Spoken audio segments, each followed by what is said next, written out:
and welcome to my YouTube channel. I'm Caroline Strawson, a multi-award-winning trauma-informed coach and the narcissistic abuse recovery therapist. Please hit like and subscribe to my YouTube channel so that you don't miss any of my videos that I put out regularly to help educate, inspire you in your journey to heal after the trauma of narcissistic abuse. I use a unique integration of therapies to really get to the root cause of the narcissistic abuse that you are feeling, right at the core of your very soul. So I use therapies such as EMDR, brain spotting, rapid transformational therapy, positive psychology, and parts therapy to really help you understand why you even ended up maybe in a relationship with a narcissist, what it's like to have a narcissistic parent. And it's my passion to really help you understand this so that you can stop living in that long dark tunnel and see that light at the end of it so that you can finally move forward and live the life that I know you deserve to have. So this is an interesting topic, gaslighting and the narcissist. So I get lots and lots of messages about this, and it was actually something I hadn't really heard of, to be honest, when I came out of my divorce. It's something I see and hear a lot about now, but I don't really understand what gaslighting was. And it really is a form of psychological abuse. You know, gaslighting came from a film many, many years ago. And it's a very insidious form of psychological abuse. And I want to see if you can relate to some of the stories that I'm going to tell you. Because gaslighting really leaves the victims feeling crazy and insane and thinking, is it me? I get so many messages asking me, is it me? Am I the narcissist? Because the nature of that insidious psychological abuse that the narcissist inflicts upon their victims makes them start to question themselves. And I know, because I felt the same. You know, for a long time I kept thinking, is it me? You know, are we not able to have a civil conversation now about our children? And we were married and we've got children together. And I started to think, is it me? Have I done something wrong in all of this? And that is part of the gaslighting. It's part of that manipulation. It's part of the nature to make you feel like, is it you? Are you the crazy one? Are you the insane one? You know, if you're listening to this right now and you're thinking, I think that all the time, I keep thinking, am I the narcissist? Well, firstly, let me reassure you, no, you are not. If you even think, am I the narcissist? Absolutely, you are not. Because no narcissist would ever sit there and think, am I a narcissist? They have such strong protector parts from their core wounds, their trauma from childhood as a narcissist, that they will absolutely never ever think, am I a narcissist? You know, how many times have some of you maybe sent a message to your ex or said to your mum or your dad or a friend, you're a narcissist? How many of them have ever actually said, now some of them might because they're being very grandiose about it, but on the whole, how many of them have ever said, yes, I know, I do, I have narcissistic personality disorder? None. It just wouldn't happen, because they won't say that, because they will be projecting that onto you all of the time. It's your fault. You know, anything that's happened in the world is your fault. Anything that happens with their finances or the kids or anything else, it's your fault. Anything going wrong in their life, it is your fault. So from understanding this gaslighting, what it is, I'm going to give you a few examples. And again, just so that you can see it from the context of what happened to me. So I had a situation, and this is all in my book, Divorce Became My Superpower, which you can get on Amazon. And I had an incident. My ex-husband worked for an airline, so he would normally be away for a chunk of time and then he'd be home for a chunk of the time. And to be fair, that's probably why our marriage lasted as long as it did, because we were in constant contact, so to speak. You know, he was away for a chunk and back for a chunk. Now, I know when I look back at the patterns in our relationship, and particularly when I look at photos of when I was in my marriage, particularly maybe, I mean, we were married 12 years, we were together nearly 15 years.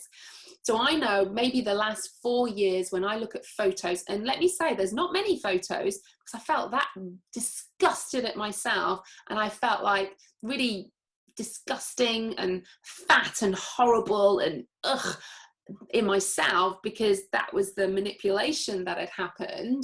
Hardly even looked in the mirror, just felt disgusted with myself. That when I actually looked at photos And even now when I look at them, it just brings up so many memories of what I was feeling at that time. You know, you can see the picture, but my eyes look dead. I'm just existing. And when I met my ex-husband, I was a bubbly, ambitious, what I thought confident woman. And although the narcissist highlights those deep inner wounds, you know, I'd kind of found a way of dealing with it all. I'd attracted toxic friends, and my sister always used to say to me, you attract really crap friends, Caroline. And yeah, I certainly did attract toxic crap friends, absolutely. But my relationship with my ex-husband, you know, when I started that, I felt good. But when I look at that progression, it didn't happen overnight. This was a slow burn. It's like a chip, chip, chip away at your confidence, and you start questioning yourself. And then because, of course, being in that relationship, as you'll know from listening to my other episodes, that it's really about that core belief about yourself that I'm not worthy, I'm not lovable, I'm not good enough. All of the things that then were happening in my marriage, they were my perception of danger by his behavior. So of course I would go down that trauma ladder and feel in fight, flight, freeze or fawn. So pretty much most of my relationship, I've always said pretty much most of my 30s, I was in a freeze or a fawn trauma response. So I was either just existing, functioning for my kids and doing what I needed to do. And then I was dipping in and out of fawn, of trying to make my marriage work, trying to appease and trying to create this family dynamic that I thought we should have. And I want to give you an example really of gaslighting. So like I say, my ex-husband worked for an airline, and all of this is in my book. There's a number of stories like this in my book, Divorce Became My Superpower. And when I look back now on this, the one that I'm going to tell you, I think, Caroline, what were you thinking? But when you're in it, when you are in it, and again, people don't understand it if they've not been in it. You know, I'm an intelligent woman, but this is what abuse does. It physiologically changes the state of your brain. Now, don't worry. I don't want to scare you and thinking, oh my God, I've got brain damage now. We can turn it back, okay? So don't worry. Whatever you feel right now, we can shift all of that. But it does physiologically change the structure of the brain because it goes into protection mode, okay? Remember, the brain's number one job is to protect you and to move you away from the biggest perceived pain. So I know you might be in pain right now, but your brain thinks it's less painful than something else. So again, with my clients, I really work deep and find out, well, this other thing that your brain thinks is more painful, actually we know it isn't. That's actually where you want to be. But there is something stopping you from doing that because it's stuck. Your brain thinks that that will be more painful. So what is that perception? So back to this gaslighting then. So I remember on one occasion, I was waiting for my husband to come home from work. And normally when he landed, he was cabin crew, he would land and he'd drop me a quick text to say on my way home. So this particular morning, he was due back from Los Angeles, and no text came. So I went online and I just looked because a couple of hours had passed. I still hadn't heard anything. And I thought, oh, maybe he's delayed. Sometimes happened, checked, but landed on time. So I thought, okay, wonder where he is. So I just sent a text, everything okay? Nothing back. So again, I started to think, well, you know, maybe the batteries died, maybe he's broken down. But then hour after hour after hour started to go. And after 5 hours, I thought there's something wrong. And I was really starting to get worried at this stage. So I actually contacted the airline and I said, you know, my husband hasn't come home. I'm a bit concerned. Can you just tell me, was there any emergencies on the airplane? Bear in mind, years ago, I worked for an airline myself. I love traveling. So, and that's how I met him. Even though I've got a medical background, I love traveling, and I had a period of time when I worked for an airline. So I contacted the airline and double checked. So I contacted crew support, and the guy that I spoke to, bear in mind this was 5 hours later. So the guy that I spoke to, I just said, you know, I'm just really, really worried about my husband. He's not come home yet. Was everything okay on the flight? And he said, yes, the flight landed on time. And I said, and there was no emergencies, there was no nothing, because I was trying to think of, you know, reasons why maybe he'd be delayed. And I remember it, you know, this man on the end of the phone in crew control said to me, The flight was on time. There were no emergencies. There is no reason why he shouldn't be home. And you know, in that moment, as he was saying that, all I could hear was, there's another reason why he's not coming home. And it was this judgmental voice of thinking, are you stupid? Do you not understand why? So, you know, I was already feeling really bad. I was actually really worried as well. But then to have somebody almost make out that, am I stupid? Remember, my core belief at that time was not feeling good enough. So that was like ripping the scab off my wound as well. So I was feeling very, very dysregulated at that particular point. So I hung up. And I thought, oh, where is he? So I was trying to call, I was trying to text, nothing. So then another hour passed. So we're talking 6 hours now. So I thought, I need to call the police. I was really that concerned. So I called the police and I said, look, I don't know what to do. My husband is due home. I've not heard anything from him. So what they said is, what routes would he come home? So it would either be the M1 or the M40 here in the UK, 2 big motorways. So they went off and they contacted the paramedics to see had there been any accidents, because they log the number plates. And they went off and had a look, came back, and they, you know, police officer said to me, there's been no accidents with that number plate or anything on those routes. So I was kind of partly reassured, because I thought, okay, so maybe that's not it. So I was just literally sat there, and bear in mind, I've got my kids and everything. So, and of course, they thought he was coming home, and I was getting really, really worried. Another 2 hours passed. So we're now talking 8 hours from the moment that he landed.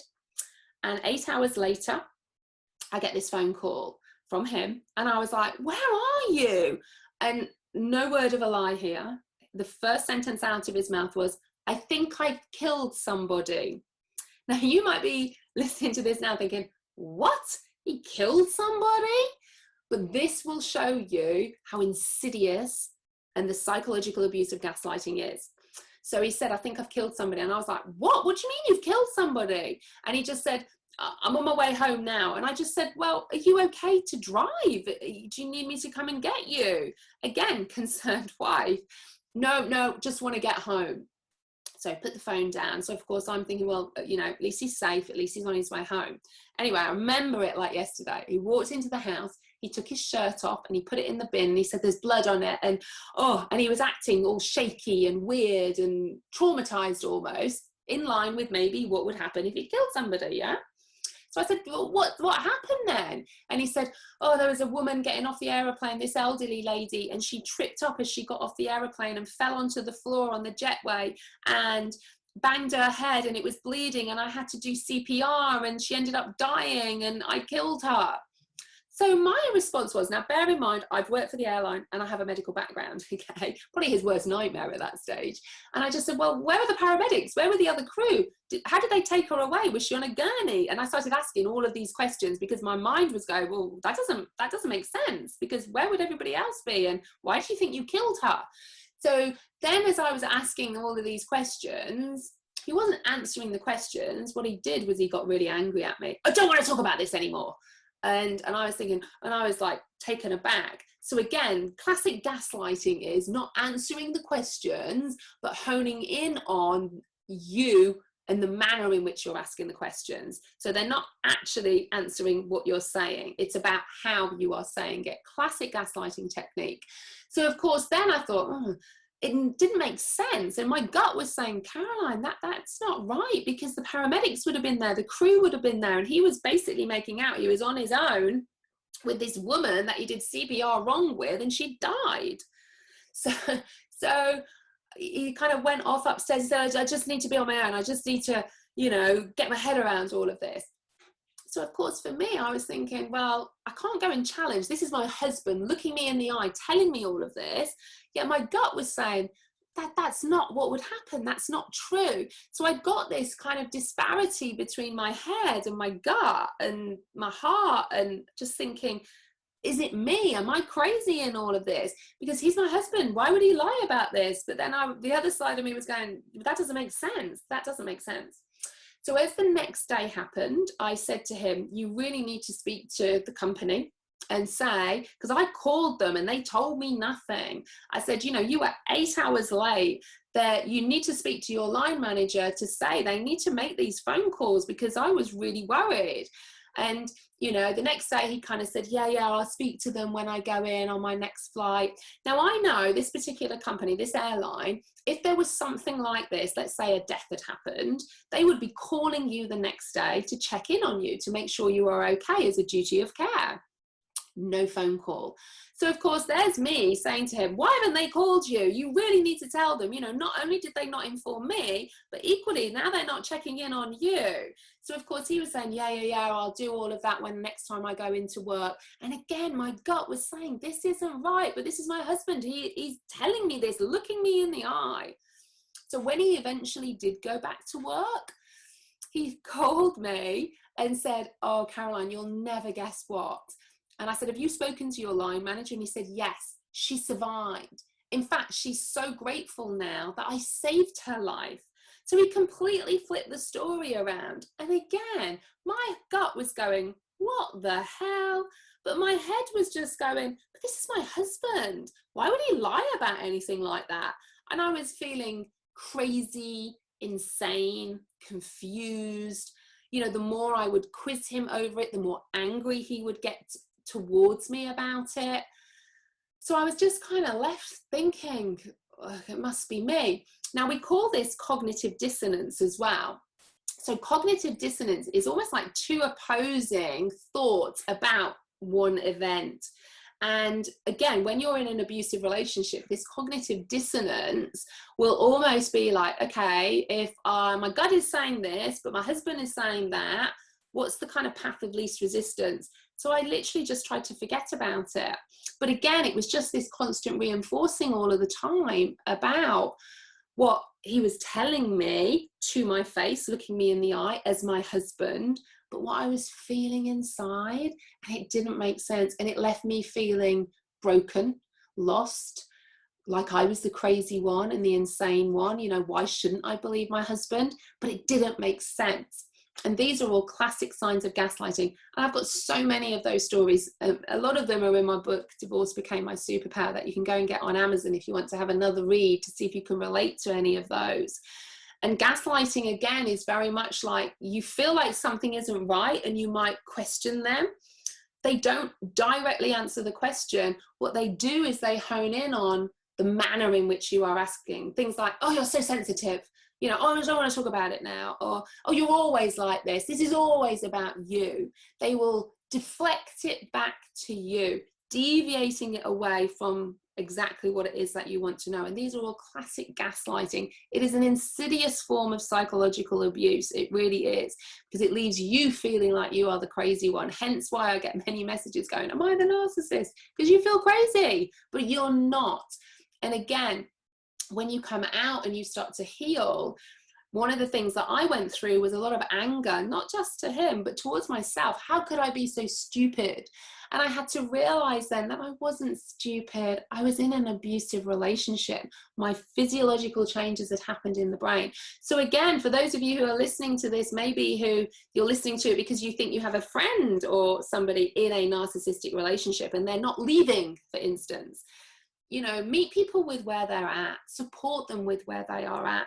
Because remember, when you're in an abusive relationship, whether that be child or adult, changes that happen in your brain happen to protect you.